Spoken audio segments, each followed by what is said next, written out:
వాల్మీకి రామాయణంలో వస్తుంది. వశిష్ఠ మహర్షులు ఆ విశ్వామిత్రుడు ఎప్పుడైతే వారి ఆశ్రమం మీద ఆక్రమణం చేస్తాడో, పూర్వాశ్రమంలో ఇంకా వారు బ్రహ్మర్షులుగా మారలేదు, అప్పుడు క్షత్రియుడై యుద్ధం చేసి ఎప్పుడైతే విరోధం చేస్తాడో అప్పుడు ఆ ఆశ్రమాన్ని ధ్వంసం చేసినందుకు శాపం ఇవ్వలేదు.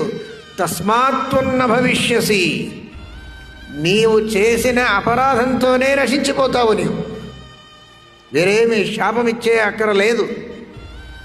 నీవు చేసిన పని ఉంది కదా, ఆశ్రమ ధ్వంసం చేసినావు, ఇక్కడ ఉన్న శాంతత భంగం చేసినావు, నీకు శుభం కాదు, నీవు చేసిన అపరాధమే నీకు శిక్ష ఇస్తుంది అనే మాట చెప్తారు.